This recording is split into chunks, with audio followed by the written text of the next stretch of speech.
اللہ اکبر اللہ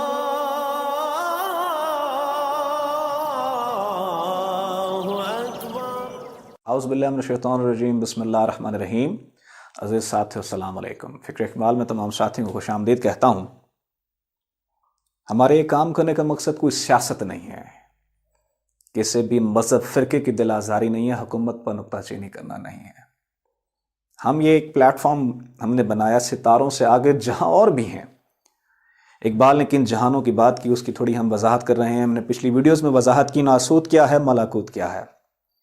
یہ بات ذہن نشین کر لیجیے گا، جو 7 جہان ہیں، 7 جہانوں کا کوئی نہ کوئی بادشاہ ہے، 7 جہانوں کا کوئی رہنما ہے، 7 جہانوں کا کوئی نہ کوئی لیڈر ہے، 7 جہانوں میں کوئی نہ کوئی ایسی ذات اور ہستی ہے جس کو اس جہان کے علوم اور سربراہی سونپی گئی ہے۔ ہم نے پچھلی ویڈیوز میں وضاحت کی، ملاکوت کی، جس کا علم اور نبوت آدم علیہ السلام کو ملی۔ جو آدم علیہ السلام سے فیض یاب ہوئے وہ حد رسائی ان لوگوں کی ملاکوت تک ہے۔ اس سے اگلے جہان، آج ہم 2 جہانوں کے ڈسکس کریں گے۔ اس سے اگلے 2 جہان کون سے ہیں؟ جبروت اور عنکبوت۔ وہ کون سے جہان ہیں، کس قسم کے جہان ہیں، وہاں فنکشن کیا ہے، وہ بھی آج ہم ڈسکس کریں گے۔ اس سے پہلے ہم نے وضاحت یہ بھی کی تھی پچھلی ویڈیوز میں، یہ ناسوت میں جو تصرف ہے، جو طاقت ہے، جو علم ہے، وہ ابلیس لعین کا ہے۔ آج ہم جب وضاحت کر رہے ہیں جبروت کی سربراہی ابراہیم علیہ السلام کے پاس ہے۔ جبروت کا علم اور نبوت ابراہیم علیہ السلام کے پاس ہے۔ ابراہیم علیہ السلام کی امت اور جو ابراہیم علیہ السلام سے فیض یاب ہوئے، ان کو جو علوم حاصل کیے گئے، وہ جبروت تک رسائی حاصل کر سکتے ہیں۔ جبروت میں بیت المعمور بھی ہے۔ بیت المعمور کیا ہے؟ جس طرح ایک کعبہ ہے مکہ میں، اسی طرح کا کعبہ اوپر ہے۔ یہ گارے مٹی سے بنایا گیا، وہ نور سے بنایا گیا، وہاں فرشتے بھی طواف کرتے ہیں۔ اور اگر جس کو ابراہیم علیہ السلام سے نسبت جڑ جائے تو وہ بیت المعمور میں جا کے اس کا طواف بھی کر سکتے ہیں۔ بیت المعمور کی ایک مخلوق، یعنی کہ جبروت کی ایک مخلوق، وہ بھی حضرت انسان کے اندر وہ مخلوق ہے روح۔ اگر روح کا علم حاصل کر لیا، اس کا علم اور روح کی نبوت ابراہیم علیہ السلام کو ملی، اگر روح کا علم حاصل کر لیا، اس کو زندہ کر لیا، تو یہ روح جسم سے نکل کر جبروت میں چلی جاتی ہے اور جا کے بیت المعمور کا طواف کرتی ہے۔ یہاں مقام سدرۃ المنتہا بھی ہے، جہاں جبریل امین کی حد ہے۔ جبریل امین اس جہان سے، اس جگہ سے آگے نہیں جا سکتے۔ جبروت کے اندر ظاہری عبادات کے ساتھ قلب اور روح کا ذکر ہر دم ہے۔ یہاں لطیفہ روح کا مراقبہ بھی کرایا جاتا ہے۔ اس کے اوپر انشاءاللہ ہم مراقبے کے اوپر بھی، میڈیٹیشن کے اوپر بھی ویڈیوز بنائیں گے، کیونکہ کچھ لوگ مراقبے کے بارے میں نہیں جانتے، جس کی وجہ سے ان کا مراقبہ درست نہیں ہوتا۔ تو اس حوالے سے ہم انشاءاللہ مزید اس کے اوپر ویڈیوز بنائیں گے۔ صرف انفارمیشن کے لیے نہیں، بلکہ پریکٹیکل کر کے دکھائیں گے کہ مراقبہ لگتا کیسے ہے۔ یہاں جن کو روح کا علم مل جاتا ہے، جن کی روح زندہ ہو جاتی ہے، روح کلمہ پڑھ لیتی ہے، عشق کا کلمہ پڑھ لیتی ہے، وہ روح جبریل امین سے بھی جا کر ملتی ہے اور جبریل امین سے باطن کے حالات بھی معلوم کر سکتے ہیں۔ ہر جہان کا علم علیحدہ ہے، ہر جہان کا نور علیحدہ ہے، ہر جہان کی تجلی علیحدہ ہے۔ جو جبروت میں تجلیات پڑتی ہیں، ہم نے پہلے بتایا جو ناسوت میں تجلیات پڑتی ہیں ستارے کی شکل ہوتی ہیں، ملکوت میں جو تجلیاں پڑتی ہیں یہ چاند کی شکل ہوتی ہیں، لیکن جو جبروت میں تجلیات پڑتی ہیں یہ صورت کی شکل ہوتی ہیں، صورت کی طرح کے لگتی ہیں، ٹکراتی ہیں بندے سے، اور یہاں تجلیات بھی جلالی ہیں۔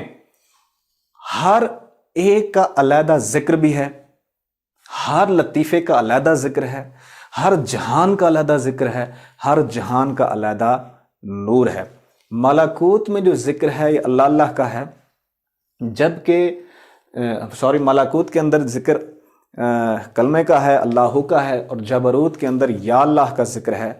اور یا اللہ کے ذکر جو ہے جب آدم علیہ السلام کی روح مبارک جب جسم میں داخل ہوئی تو یا اللہ کا ذکر کر کے داخل ہوئی، اس وجہ سے روح کا ذکر بھی یا اللہ کا ہے، اور اس کا نور سرخ رنگ کا ہے، جلالی ہے۔ جو یا اللہ کا ذکر کرتا ہے تو اس میں نور جو روشنی نظر آتی ہے روح کے اندر وہ سرخ رنگ کی ہوتی ہے اور جلالیت پیدا ہوتی ہے۔ یہ تھا جبروت جہان۔ جبروت جہان کے ساتھ ایک اور جہان ہے جس کو عنکبوت کہا جاتا ہے۔ عنکبوت جو جہان ہے یہ وہ جہان ہے جو ہماری روحیں، تمام انسانوں کی روحیں پہلے عنکبوت میں تھیں۔ عنکبوت سے وہ روحیں جب جسموں میں ڈالی جاتی ہیں تو جبروت ملکوت سے کراس کر کے ناسوت میں جسموں میں داخل کی جاتی ہیں۔ لیکن جب بندہ روح کی تعلیم حاصل کر لیتا ہے، اپنی محبت اور عشق کا کلمہ پڑھ لیتا ہے، یہاں روح زندہ ہو جاتی ہے رب کے نور سے۔ اگر اندر نور پیدا کر لیں تو یہی روح نکل کر جا کے عالم عنکبوت میں جا کے عشق کا کلمہ پڑھ لیتی ہے، پھر انسان حقیقی طور پر صحیح مسلمان کہلاتا ہے۔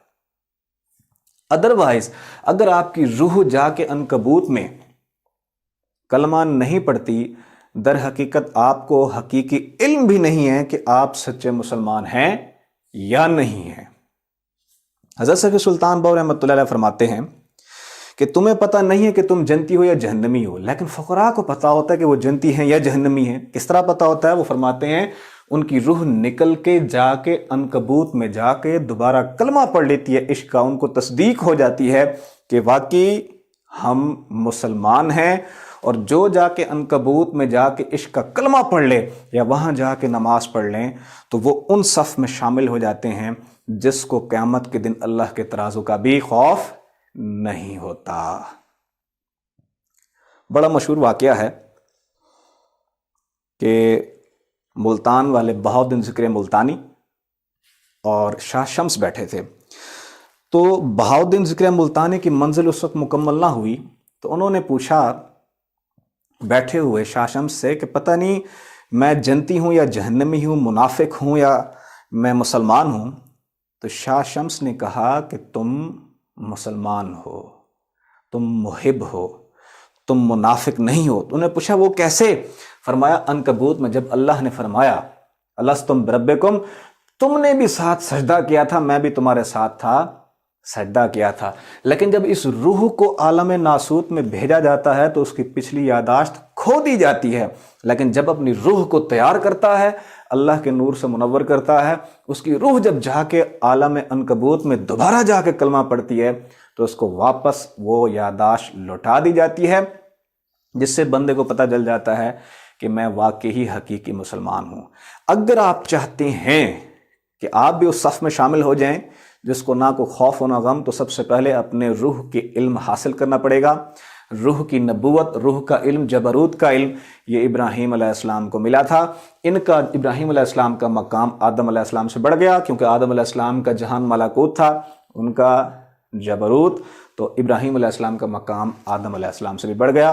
ہماری نیکسٹ ویڈیوز کا انتظار کیجیے گا۔ آج کے لیے اتنا ہی کافی ہے، اگلی ویڈیوز میں ہم دوسرے جہانوں کا بھی تذکرہ کریں گے۔ تب تک کے لیے اللہ حافظ۔ اللہ